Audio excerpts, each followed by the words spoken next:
Okay, so this is a talk about security education, and in particular for developers, because obviously security is a really large topic, and it encompasses more than just that. But a lot of us here, obviously, are programmers. So that's my day job, and that's the thing that I really particularly care about is how we educate developers as far as making their code solid.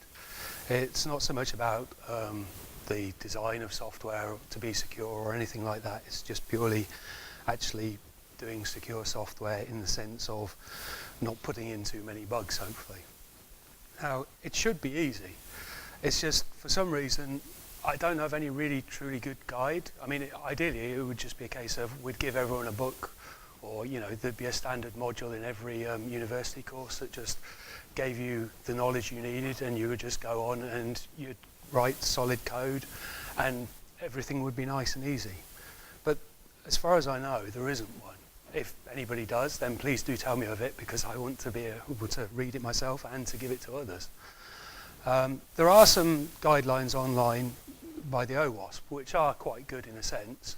They're free and they're contributed to by lots of people who care about security, including developers. But they're not just targeted at development. And because they're targeted at everyone and all languages and everything, it tends to be quite hard to distill the advice that you need for your particular situation, because not every type of program is the same. Not every language has the same problems. I mean, there's a lot of similarities between a lot of the problems, but there are quite a lot of differences too. We mostly don't have to deal with buffer overflows in the way that you would have to in C. And there are all of these differences that we just have to deal with. So, is security actually hard from a development point of view? On the whole, from an actual me writing code point of view, it generally isn't. There are hairy areas where it comes to things like cryptography and things like that. But on the whole, my day job, it doesn't actually involve anything that difficult in the general sense. A lot of it's just a case of avoiding doing silly things. And a lot of it comes down to us concatenating strings, to tell the truth, and just making sure we don't concatenate things we don't trust with things that are quite dangerous is a lot of the advice, really. But there are also these parts that are quite difficult, like cryptography, where you think you need a maths degree in order to deal with it. And if you are designing cryptographic algorithms and things like that, then yes, you do need to be getting into some fairly hardcore stuff. But as programmers, there's lots of libraries, and a lot of the libraries are getting easier to use. Some of the libraries are really hard to use and really make it very easy for you to shoot yourself in the foot, but there are lots of ones that are getting a lot better at making it easier for us to actually sort of fall into the pit of success now, rather than actually constantly shooting ourselves in the foot. But there are times where you find developers sort of seeing the hard bits and going, oh, security is just so hard, I'm just not going to do it, I'll leave that for somebody else. And that's a real problem, because most of us, we generally do need to care about security. I mean, not everybody's doing sort of programs that are connected to the web constantly, that sort of thing. But a lot of the time, you do generally want to have something that isn't going to be abused in horrible ways. We can't always, we're not always just writing tiny little scripts that only we're going to be running. A lot of the time, other users are going to be using them, so security does generally matter. So, as I've been mentioning, I'm mostly going to be talking about software robustness, because the design of security software and stuff, that's a whole topic in itself. And I mean, a lot of the time, a lot of the security problems are kind of, well, should we have written this feature in the first place?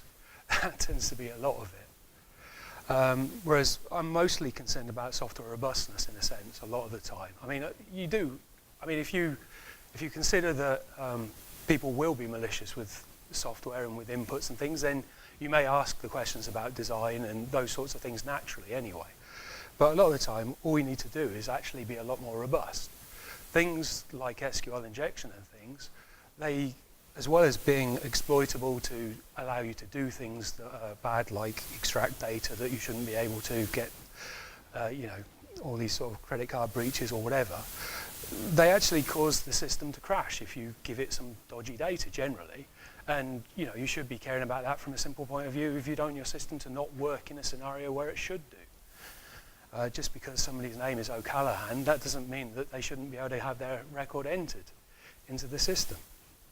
Or their name's Noel shouldn't cause some weird glitch. And SQL injection is a really good example. In a lot of ways, from a technical point of view, we kind of solved it. Except for we haven't. We're getting tons of breaches. Breaches are happening all the time. And, in the Perl world, DBI has had a really good answer to that for a long time. And, it's been there for as long as I can remember, which apparently makes some people feel old when I say that, but sorry. We've had placeholders and all of this sort of stuff, which makes it pretty trivial to deal with a lot of these problems. And so concatenating strings to generate your SQL with the parameters that are untrusted shouldn't really be something that we're doing. So what's gone wrong? I mean, partly it's down to a terrible job of education, because we're just obviously not telling people about these features often enough.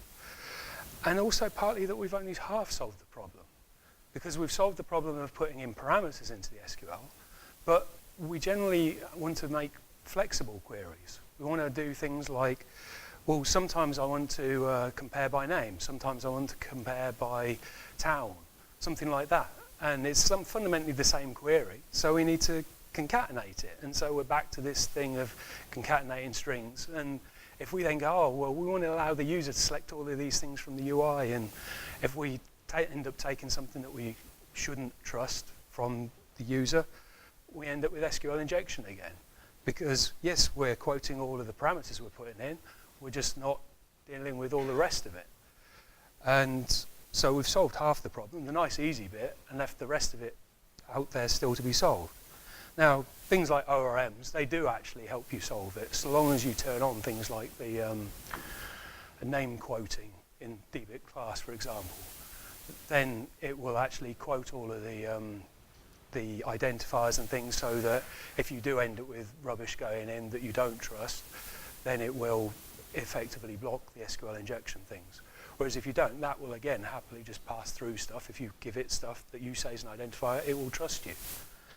So, yeah, and obviously not everybody can use an ORM. There are situations where they're not the greatest thing. And so, yeah, even there, we've said that it's solved.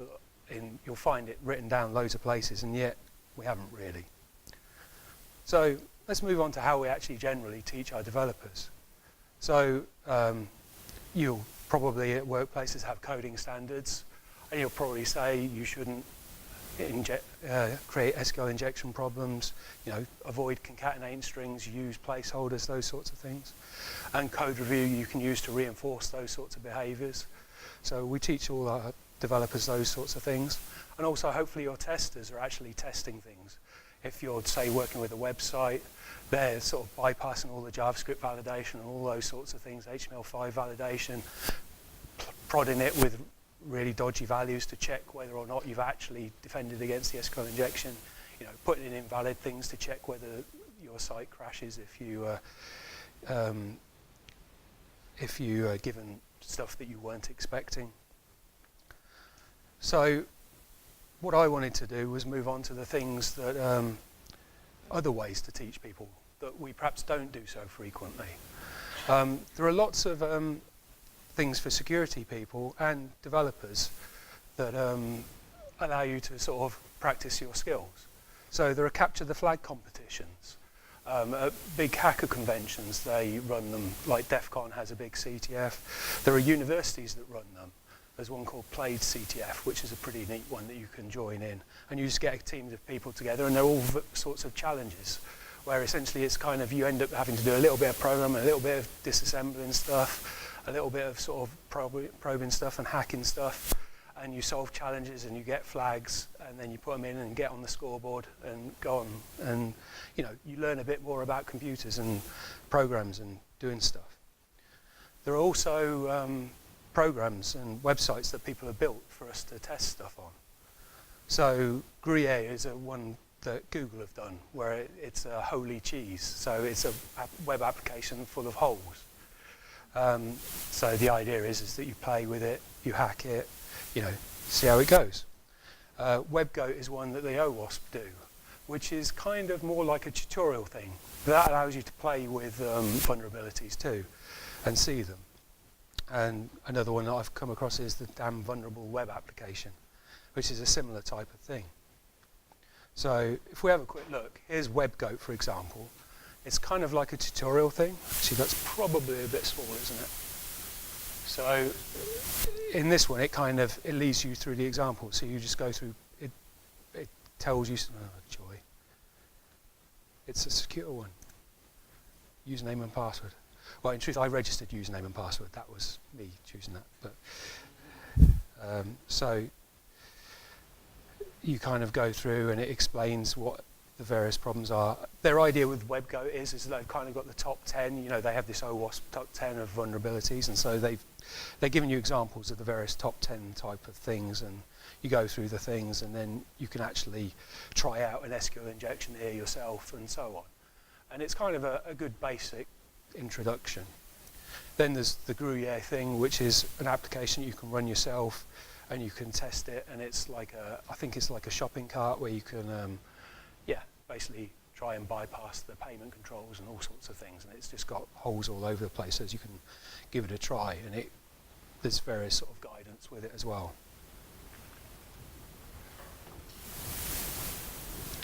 So the point of doing these sorts of things is that it's really helpful to actually get practical experience playing with vulnerabilities, because a lot of the time security stuff with development goes kind of, you must do this thing for security reasons, and it kind of ends up being a cargo cult thing.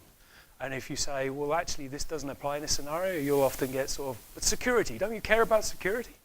And yes, we probably all do, but not everything applies to all situations, and in some cases security mitigations may actually prove to be a harmful thing to apply to your system. So it helps to actually be able to practically have a more practical understanding, and it helps it click in your mind as well as to what you need to care about and what you don't. Because if you're using dbit class and you've got name quoting on, there are very few scenarios that you actually have to worry about. There are the cases where you're passing through literal bit of SQL, so you need to audit those places. But the rest of it is pretty darn safe, so you don't have to worry too much. You should be careful about where you're passing in identifiers from untrusted sources still, but there's relatively little in terms of ways that you can shoot yourself in the foot. So you could set yourself up a Perl critic rule to check for literal SQL or some sort of rule so that you always audit those places when you're doing code review or whatever. And it also, if you play about with these vulnerabilities and so on, give you a better idea of, you can test out how you fix those vulnerabilities and check that they're effective. You can try and probe and see if you can get around those fixes that you've done. And it's also helpful to actually see what the side effects are, see what the logging does when you actually break things, so that you've got a better idea of what's going on a running system. And if you inspect it via code, you can see how things are happening and what they look like. So on the sort of practical theme as well, another thing that certainly at our place we use Template Toolkit a lot and Template Ally. And guarding against cross-site scripting is obviously an important topic. So in order to do that, I created a simple little tool that is kind of a bit like JS Fiddle or those sorts of tools where you just play about stuff in a browser. And it's, yep, here we go. So it's a bit like that, and when you hit run, it just renders the results. So you can have it render in HTML as well, or you can just see the raw source. And one of the things I'm able to do with that is I've got some examples so that we can help it with the education in terms of showing people what stuff does. So for example, with Template Ally, the auto filter is a really useful feature so that we automatically escape stuff. But it also has a few little niggles with it where you end up, if you don't realize the behavior, you end up turning off the automatic HTML escaping by accident. So a common one you do is, oh yeah, I'll just add some line breaks in, and you don't realize that that kind of overrides the HTML filter. So the safe way to do it is you have to put in the HTML filter, and then HTML line break. And so on. So I'm able to put in some examples and put in some dangerous stuff to demonstrate it, and then you can see how it gets rendered. So this is quite helpful. And it also, this, having a JS sort of a tool for being able to play with these things means that we can just test out stuff. So if you've got a tricky little bit of sort of, say, JavaScript embedded in an HTML attribute and so on, you've got all these different layers of encoding and things that can get quite tricky to figure out what the correct escaping is at each level so that you actually end up with a safe result that also works. So it's handy to be able to just experiment with stuff in an area where you don't have to have the whole system running in the database with the right data in it, all that sort of stuff. You just set up enough to be able to test the scenario.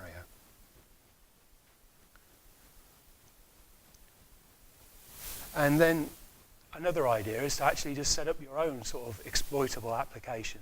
Use your own sort of code so that you use the libraries that you use at your place. And you actually run experimentation on that. And you sort of have people play with that. That's something that we're hoping to be doing soon, where we'll actually have a session of just hacking an application that we've built and then fixing it, and then building a bit more insecure stuff, hacking that, so that we see the properties of the various exploits and things. So far, this is very minimal, and as you can see, there's a whole lot to this page. But under the hood, I've got some dodgy code with some really obvious SQL injection. This was actually supposed to be one where you couldn't see the results, a blind SQL injection, but I goofed and it's not quite blind. There's technically one bit of info that you can get from it, so I could exploit this in a different way. But in this case, I've chosen to exploit it using blind SQL injection techniques. And I'm going to select some data from a table. And I'm actually doing it via a side channel, where I'm actually inserting sleeps into the select statement. And so it's actually using that to get information about what characters are in each. It's going character by character, sort of nibble at a time, and doing a sleep for that many, sort of decoding the character into numbers and then sleeping for that number of things, and then I'm actually able to get the data from the table.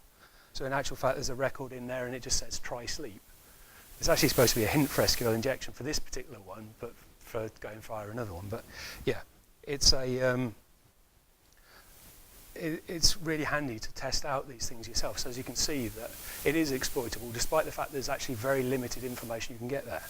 Because with some SQL injection, you just literally put in the SQL and say the table of results that it's already displaying. You just end up with all of the extra results that you want displayed within that table. But in other cases where it's not so convenient, you can find other ways to extract the data out without actually necessarily having the rendered output having any sort of clue of what you've just done.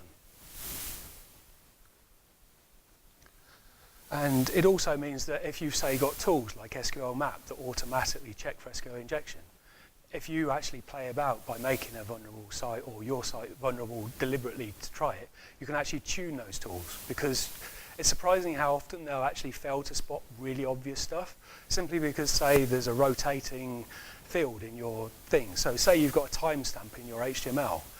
They're tuned to spot things like cross-site request forgery tokens and stuff like that, bits that constantly change, but they've got to detect the difference between a page that looks good and a page that's showing an error because SQL injection has happened.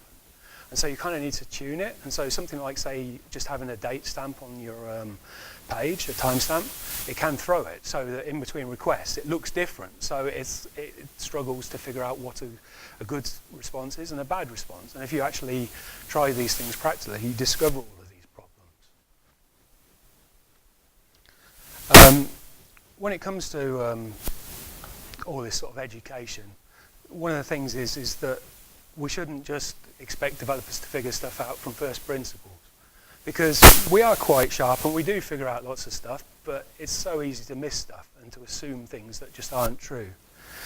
And a lot of the security problems we are able to solve, but there are a few ones where we should sort of delegate it out.